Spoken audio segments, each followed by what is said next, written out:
नमस्कार मित्रों, आज मैं अनुभव मिश्रा और मेरे साथ मेरे मित्र अभिषेक आर्य लेके आए हैं आपके समक्ष ऐसा मुद्दा जिस घटना ने बदायूं के अंदर 21 मई 2025 रात्रि 9 बजे हड़कंप मचा दिया था। एक फैक्ट्री जो कि उझानी में स्थित थी, कुड़ा नरसिंहपुर में, और उस फैक्ट्री में रात्रि 9 बजे लगती है आग और आग से मच जाता है पूरे डिस्ट्रिक्ट बदायूं में हाहाकार। बदायूं, बरेली और संभल जिले की जितनी भी अग्निशमन की गाड़ियां होती हैं सारी खड़ी होती हैं फैक्ट्री पर, नरसिंहपुर पर। आज हम बात करने वाले हैं भारत मिंट ऑयल फैक्ट्री में जो 21 मई 2025 को एक ब्लास्ट हुआ था। भारत मिंट ऑयल फैक्ट्री में जो भीषण हादसा हुआ, उस भीषण हादसे से लोग अभी तक नहीं उबर पाए हैं। जैसे हम बात करें उस फैक्ट्री के मालिक की, तो कहा जाता है मनोज गोयल का परिवार उस भारत मिंट ऑयल फैक्ट्री का मालिक है जिस फैक्ट्री में आग लगी थी। अगले ही दिन 21 मई को आग लगी, 22 मई को सारे बदायूं के चाहे पक्ष हो चाहे विपक्ष हो, सारे लोग वहां पहुंचे और उन्होंने मौके पर जाकर उस हादसे का पूरा जायजा लिया था।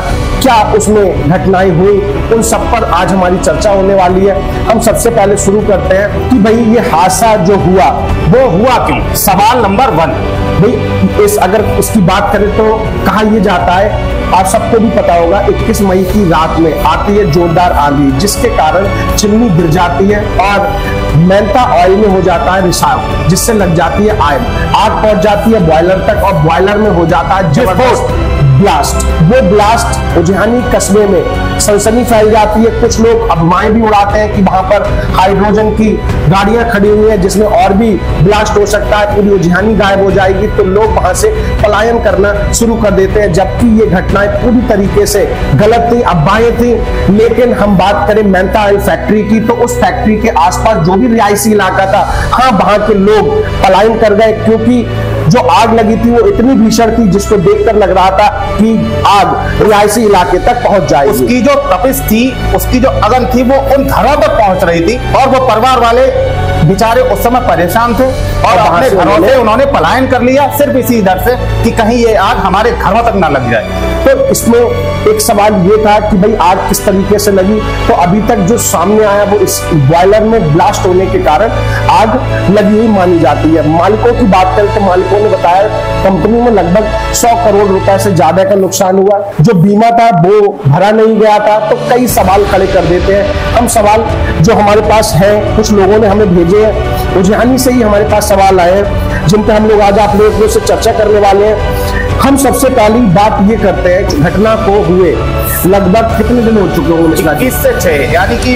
10 दिन, बहुत लगभग 15-16 दिन हो गए घटना को घटित हुए और 10 दिन लगे आग को बुझाने में। तो आप लोग समझ सकते हैं आग कितनी भीषण थी। हमारी संवेदनाएं भी वहां के लोगों से और मालिक से है, लेकिन सवाल फिर भी खड़े होते हैं। सवाल ये खड़े होते हैं, जब ये एक मेंथा ऑयल फैक्ट्री थी तो आप लोग जानते हैं ऐसी घटनाएं कभी भी हो सकती हैं, ऐसी घटनाएं किसी को बता के नहीं आती हैं। तो सबसे पहला सवाल ये उठता है, क्या जो मानक होते हैं वो पूरे थे? क्या इस पर अभी भी किसी शासन ने, प्रशासन ने जांच की है? जब हमने इसका पता लगाने की कोशिश की तो हमें पता ये चला मित्रों, गाजियाबाद की टीम इस पूरे मेंथा ऑयल फैक्ट्री में जो भीषण आग लगी थी उसकी जांच कर रही है। वो जांच की रिपोर्ट कब आती है ये तो आने वाला वक्त तय करेगा। तो लेकिन ये सवाल है कि क्या मानक पूरे थे? अगर इतनी बड़ी फैक्ट्री होने के बावजूद अभी तक ये पता नहीं लगा कि इसमें मजदूरों की संख्या कितनी थी, इस पे जो वर्कर काम करते थे उनकी संख्या कितनी थी। अगर हम ये बात भी करें, भाई जो हमारे फाजिल दोस्त अनुभव मिश्रा जी बात कर रहे हैं, सवाल नंबर 2 इनका बहुत ही जायज है। अभी तक मालिक ने आकर ये क्यों नहीं बताया है कि फैक्ट्री में कितने वर्कर काम करते थे? सवाल नंबर 3, जो वर्कर काम करते थे उनके सुरक्षा का पूरा इंतजाम किया गया था? सवाल नंबर 4, क्या उनकी सुरक्षा की कोई आपातकालीन अगर ऐसी स्थिति बनती है तो कोई आपातकालीन, जैसे बसेस वगैरह होती है, एक आपातकालीन खिड़की बनाई जाती है, इसी तरीके से फैक्ट्री में भी कुछ चीजें ऐसी होती हैं कि आपातकालीन परिस्थितियों के लिए हो जाए तो वहां से फैक्ट्री से निकला जा सके। बिल्कुल, आपातकालीन मानक वहां पे वो मानक वहां पे फैक्ट्री के पूरे थे या नहीं थे।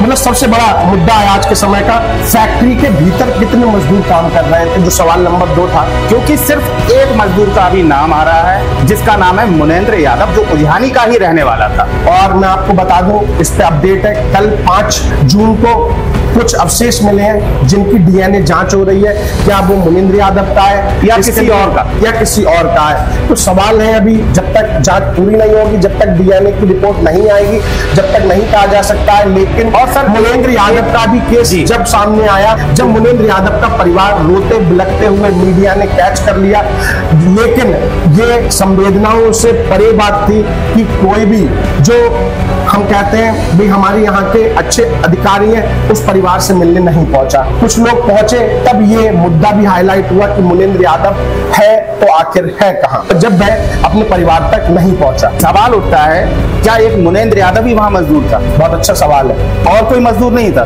भाई सवाल ये भी है, जो फैक्ट्री में काम करने वाले वर्कर होते हैं, क्या उन वर्कर की एक लिस्ट जारी नहीं की जा सकती थी?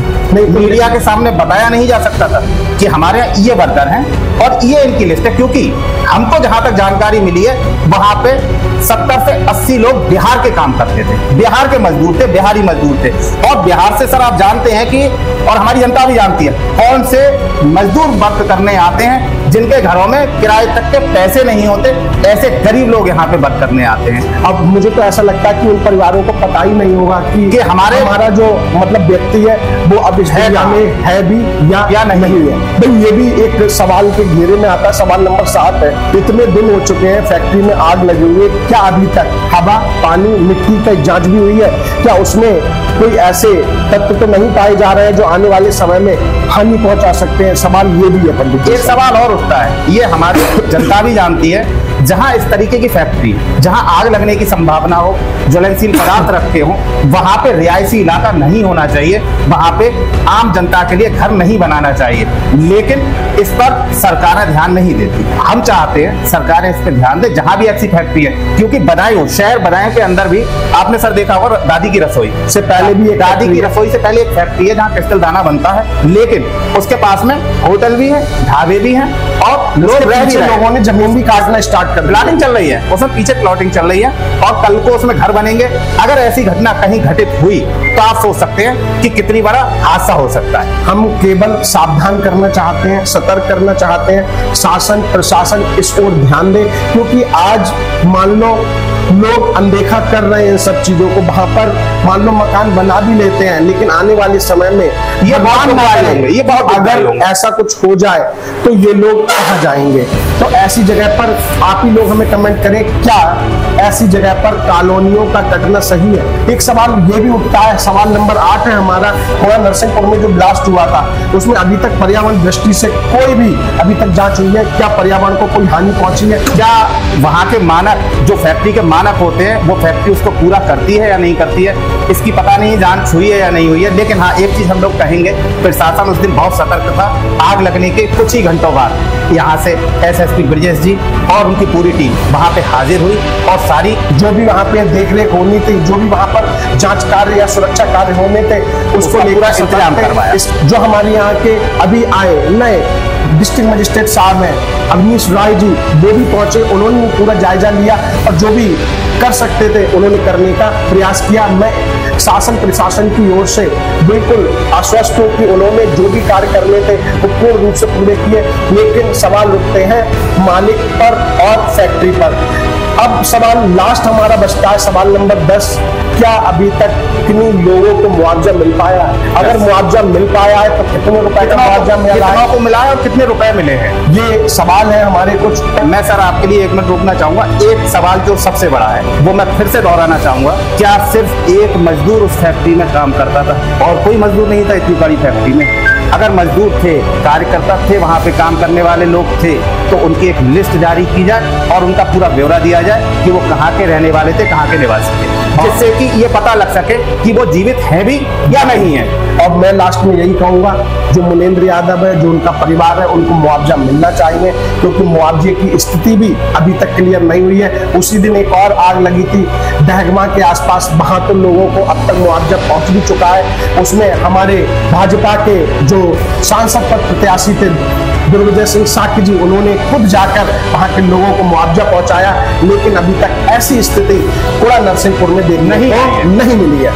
और जाते जाते जो हमारे फाजिल दोस्त अनिरुद्ध मिश्रा ने एक सवाल खड़ा किया है, दादी की रसोई के पास भी एक ऐसी फैक्ट्री है जिसके पास प्लॉट कट रहे हैं, उस पर भी प्रशासन को ध्यान देना चाहिए। अभी से सतर्कता नहीं बनाई तो आगे बहुत बड़ा नुकसान हो सकता है। सावधानी हटी दुर्घटना घटी। हमारी बसों में भी लिखा होता था पहले रोडवेज की, और आज भी लिखा होता सावधानी हटी दुर्घटना घटी। तो ऐसी दुर्घटना के लिए हमको पहले से सतर्क रहना चाहिए, जिससे कि आगे को ऐसी दुर्घटनाएं ना हो। कोई चीज अगर आपको लगती है हमने छोड़ी है, मिस की है, तो आप हमें कमेंट करके जरूर बताएं। मिलेंगे किसी और खबर में, जब तक के लिए जय हिंद, जय भारत।